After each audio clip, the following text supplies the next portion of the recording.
last month I put a post up that went a little bit viral for the wrong reasons. People started getting really nasty in the comments. I told the story of when I was a builder CA, there were 3 subbies that went broke. Now that was pretty inflammatory, but it was true.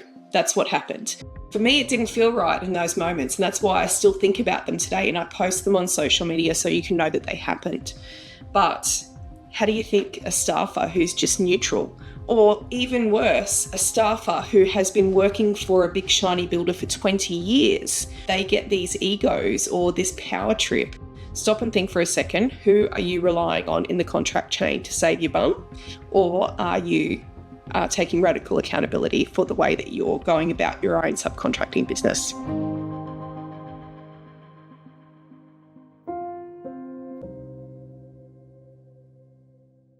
Hello, welcome to the Subbies Toolbox Podcast. I'm your host, Michelle Cirson, construction adjudicator, lawyer, and the founder of the Subbies Toolbox.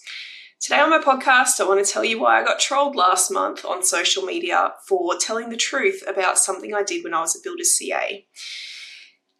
This one really is a bit of a strange thing. I'm really feeling torn about whether or not I should talk about this publicly, because normally I just post and ghost on social media. And I do that for my own sanity, because if I spent all my time worrying about what people said to me in the comments, I probably wouldn't have the guts to be honest about things that took place when I was a builder's CA, or even my observations about the construction industry.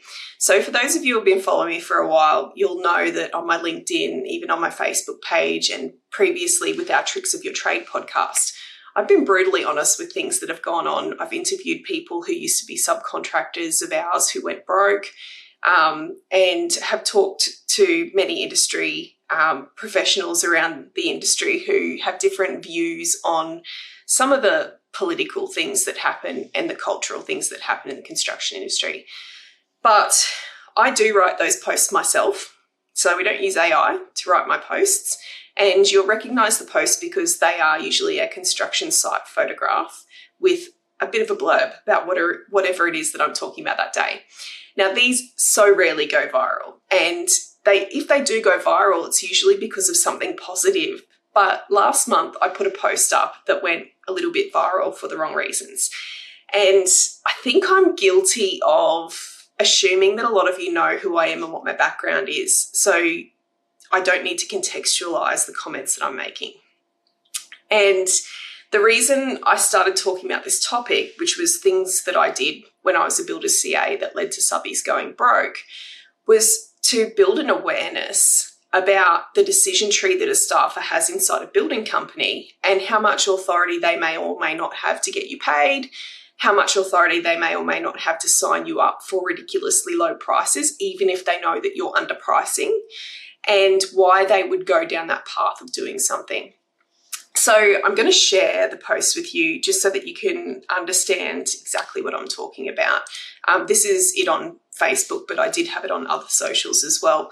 But this Facebook was where it really, people started getting really nasty in the comments and talking about this post. So basically, I told the story of when I was a builder's CA, there were 3 subbies that went broke. 2 of them had been underpricing and significantly underpriced the lump sum for the scope of work. We knew about it in the building company when they signed up, and when they went broke, the builder took their retentions. Now that was pretty inflammatory, but it was true. That's what happened. I had spoken to other trades who had said to me there's no margin in that if that's what their price is, and those other subcontractors were friendlies who I could trust to give me an honest explanation of the quote and help me understand the pricing so that I could know whether there was an apples for apples problem or whether that subcontractor was just buying that job.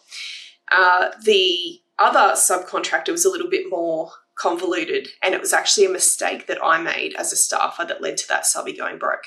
Now, the first thing I want to talk about here is the 2 times that we signed up subbies who were underpricing and they went broke and we took their retention.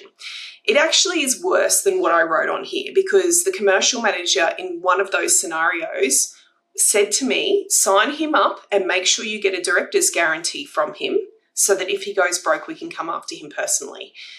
That is no word of a lie. That is something that happened when I was a builder's CA. I need to preface this with, I worked for multiple builders when I was a builder's CA. So I got a grandstand view of how things were playing out in more than one builder's camp. So if you're thinking about that and going, oh, well, that was that particular builder. No, it wasn't. It was not just isolated to one particular builder.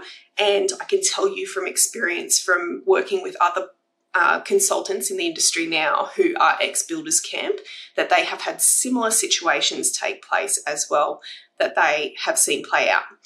So I'm going to circle back to that because I want you to remember that these people in the comments were trolling me because I signed up a subcontractor and it should have been on me, the staffer in the building company, to make sure that nobody walked the plank with their price.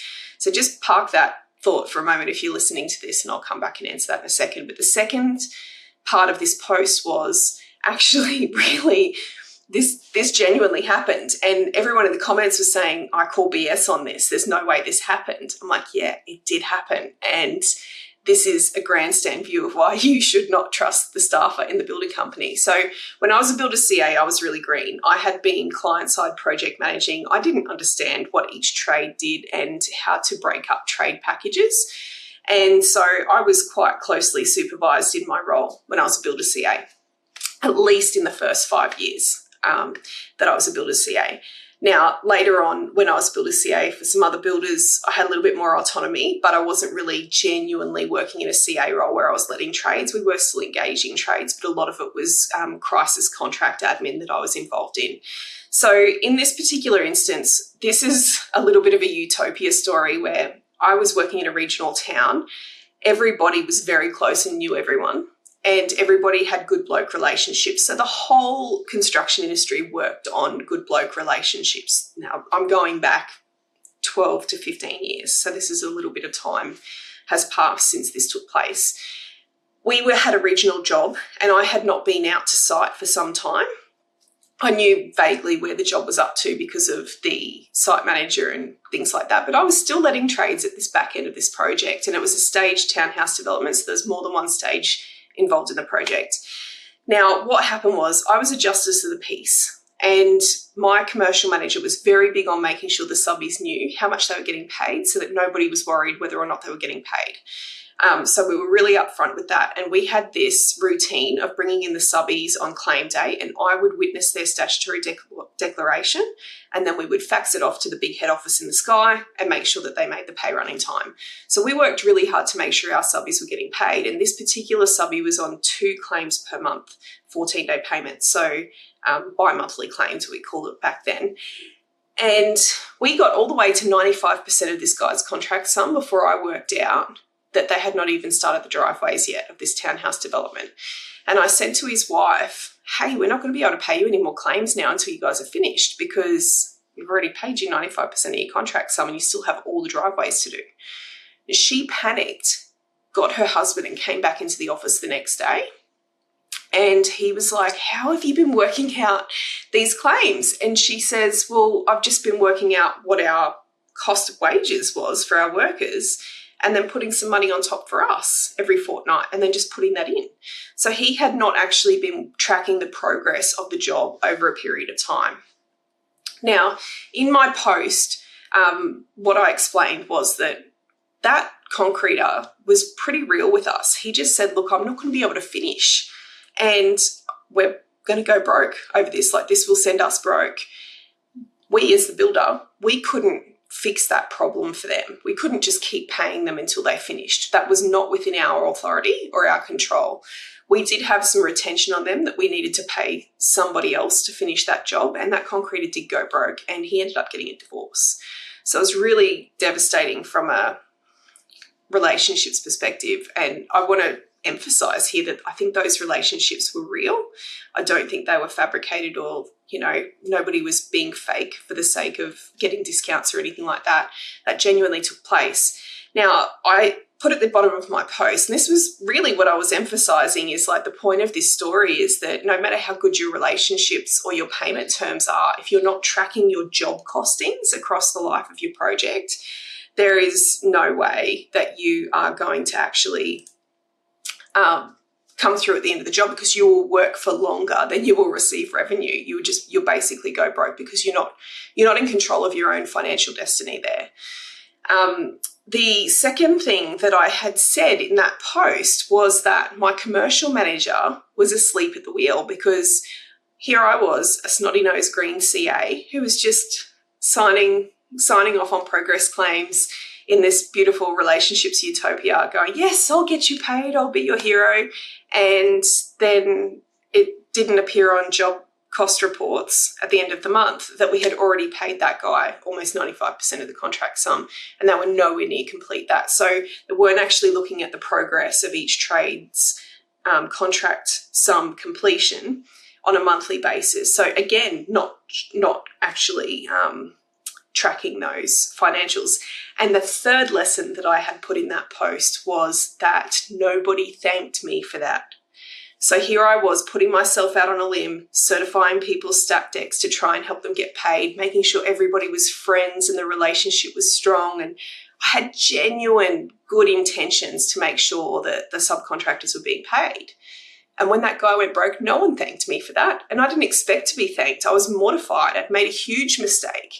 But you need to put yourself in the shoes of the staffer in those situations. So some of the comments on that post were that there was no way that it was the commercial manager's fault for not supervising me closely enough. I should have done my job.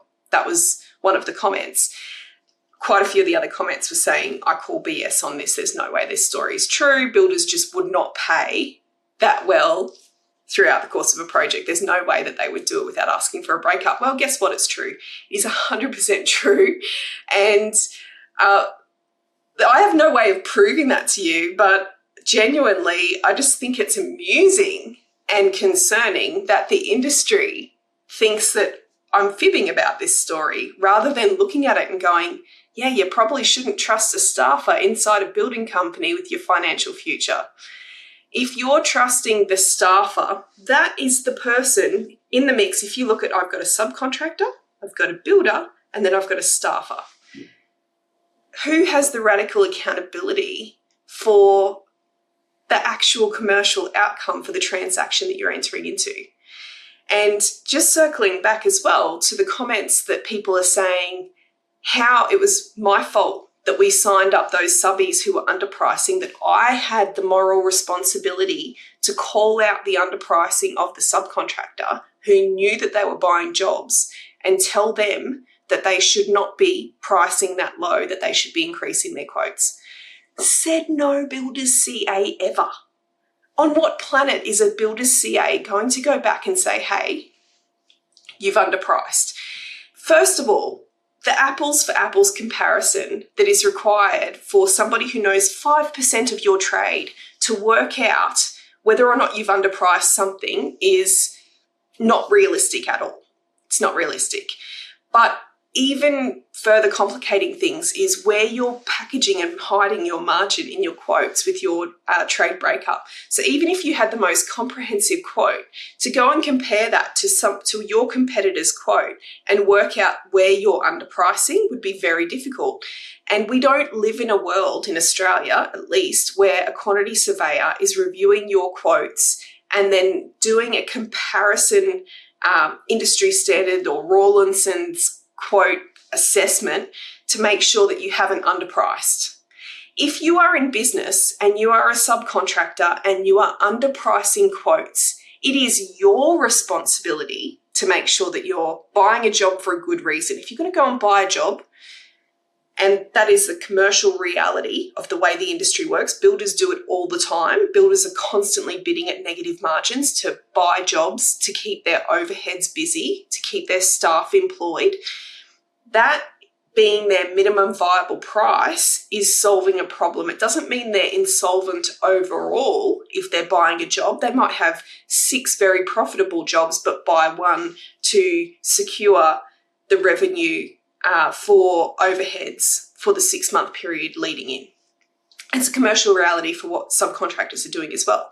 So who am I as a builder's CA to work out whether this is the job you need to buy, or whether you're genuinely underpricing, or if you've made an honest mistake and missed something? Now, I need to put a big fat line in the sand to this next comment, because underpricing and staffers of building companies predicting that you're underpricing, working it out, and then being good blokes and telling you to put your price up is one little utopia fantasy land.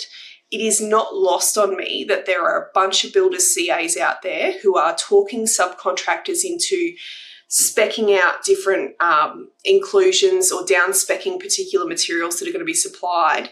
And then when they write it into the contract, carving out big chunks of the building where those alternatives are not able to be used. Or, well, they'll delete a portion of work at tender and then write it back into the scope of work and try and sneak it back in. That stuff is still happening. Drawing revisions on the last iteration of back and forth of contract negotiations is still happening. Those are the dodgy things that staffers are doing. And if you think about it from a issues and incentives perspective, just take away the fact that we're in the construction industry for a moment. And think about me as a staffer, as an employee of a building company.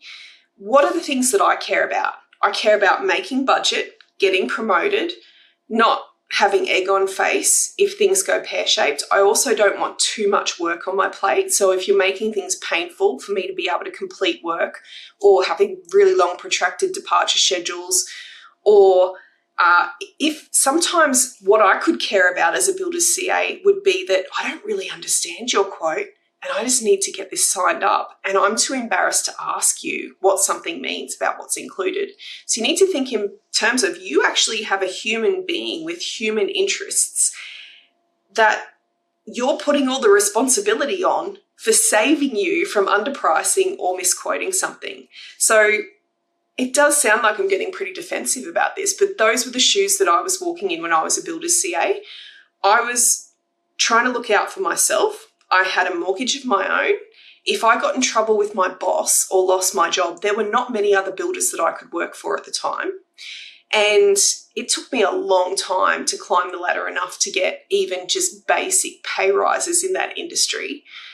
Very different climate than it is at the moment, where you get paid quite a lot to be a builder's CA, particularly one studying law. Oh my goodness, talk about being born 10 years too early and to a calling. But the staffer of the building company is only really worried about the staffer's decision tree. Your decision tree as a business owner going into quoting a job like that needs to be completely different and way more radically robust than what that staffer is doing. And if you're trusting a staffer to get you paid because you think that relationship is going to uphold, there is a point at which that staffer is going to be found out, or the favour is going to be exhausted. They're going to come back and say, you're not, the relationship's not worth it to me to burn myself. So a staffer can't get you an EFT. They probably don't have access to the bank account to actually get you paid. And most of the time, well, I could say almost all the time, it means that there is at least one person between them and the bank account that they need to convince to get you paid as well. When you get into territory of trusting a builder's CA or cadet, even project manager level, and there is a construction manager, a CFO, and a director that's sitting above them in the decision tree, and then the person in accounts as well who's going to nitpick and redline everything and make sure that you've got your I's dotted and your T's crossed, or your payment claim is going to go on hold. You are having to rely on that staffer to go and advocate for you with those other people, and those people inside that building company are ultimately the ones who will decide whether that staffer gets promoted. So when I used to advocate for subcontractors, my bosses used to say to me, hey, you're forgetting who you're working for. You work for us. Why are you advocating for them? And they had a point. You have to pick a side, right? So I just wanted to bring this up, and I suppose I'm a little bit precious about getting trolled, because over the years, my social media has been so positively received. I am a little bit offended that no one believes me that happened, but whatever, that's fine. The main point that I want to make to you, if you're listening to this and you're a subcontractor, is that you cannot rely on the staffer in the building company to save you if you're doing something crazy to win a job. And there is a very good chance that the director of that building company probably has no idea this stuff has gone down. So in the past, builders that I've worked for, the directors were unaware of the comments and the guidance that the commercial managers were giving, particularly in terms of signing up prices, subcontractors who were underpricing. So those directors, I can't say whether they would have said something other than what the commercial managers said to do, but it was not the case that the owner of the building company was in a predatory context saying, go out and get that guy who's underpriced, we'll send him broke and steal his retention, and then we can pursue him with a director's guarantee. That was not what happened. It was staffers further down the food chain who had personal interests in the outcome of that deal. Now, one of the things that I do remember directors of building companies say to me, and bear in mind too that I'm not just talking about builders that I've worked for, I've heard this been spoken by a lot of directors of building companies in the past when I've acted for builders or been involved with their cases as well. But builders also have a vantage point and a lens on which they view the industry, just like subcontractors do, where we look at builders and go, well, what are they even building? They can't actually build that block wall. They need us. We're the ones that actually do the building work. 100% right. 100% right. And then you watch them go and get those awards, the Master Builders Awards, and the builders are all lining up, and no mention of the subcontractors, right? So I always think calling them a builder is quite an interesting thing, because really they are just a project management house. That said, from their lens, from their vantage point, they think they're winning jobs at a head contract level to keep the subcontractors in business. So builders have a mindset that when they go out and they have these astronomical costs of tendering, genuinely they do have big costs of tendering jobs, even though the subbies are pricing each trade package and giving quotes to the builder at tender. The builder is taking on the risk that if the subbie missed something, the subbie's not on the hook for that contract, yet the subbie can still walk away. But the builder is committed to their price. Now, it's a whole nother podcast about builders who price with negative margins in tenders to win them in the hope that they can screw the subbies down or get project pricing after that tender has been won and the contract has been signed. But I have heard directors of building companies say those subcontractors are so ungrateful. We're the ones who win the jobs so that they have work. That is, by and large, a sentiment that builders often have going around in their little carousel in their heads, going, we're taking all this risk to secure this work for you for this project, and you guys are blaming us for X, Y, and Z. So there is a whole lot of tit for tat that goes on in the construction industry, and the who's got it harder argument will never, ever be gone. I do wonder whether if we went back to that contracting model or reverse the contracting model and effectively builders had labour on the payroll, whether that would be different, because walking a little bit of a mile in your shoes as the subbie would probably do the builder a really good job. And I have seen recently, particularly post-COVID, where builders have purchased subcontracting businesses and have had a dose of that medicine themselves, where suddenly the builder has a subcontracting arm that is tendering for work with other builders, and then they're doing contract reviews and going, how can we sign up to this? They want a parent company guarantee or they want a director's guarantee. And so it comes full circle in the industry. So there's a whole lot of politics that goes around it, but the main purpose of me talking about this on this podcast is to say, firstly, I put these little anecdotes up in a raw, unvarnished way because I want you guys to see that if that could be me with my values and the way that people call me a subbie hugger and my advocacy for subcontractors in the industry, if my values could be so heavily impacted by being in that context, working for builders and doing things that I didn't feel were right, so much so that I go and start my own law firm called Subcontractor Legal, and I only act for subcontractors. Stop it for a second and think about how heavily influenced somebody who isn't worried about doing those things would be. For me, it didn't feel right in those moments, and that's why I still think about them today, and I post them on social media so you can know that they happened.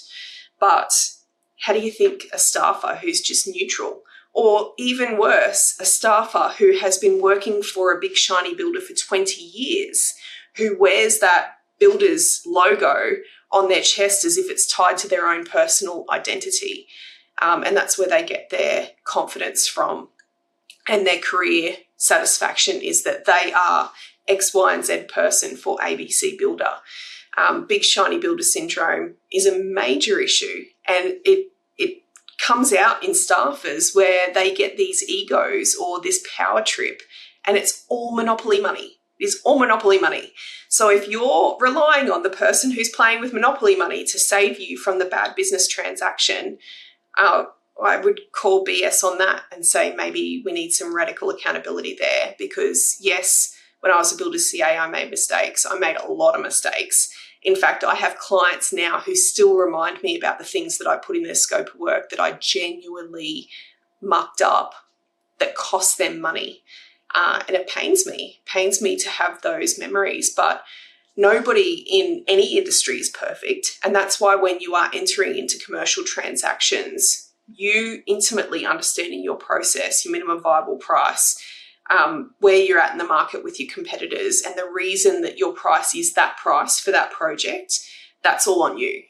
And then whether or not the builder accepts that price, all I would say is, why would you expect somebody else in business who's trying to make profit for themselves to save you from that bad decision, particularly if you're doing it on purpose? So I don't intend for this to be a kick up the bum for the Subbies podcast, but I just wanted to call you out and say, if you're trolling me on social media because I'm telling the truth about things I did as a builder's CA, stop and think for a second. Who are you relying on in the contract chain to save your bum?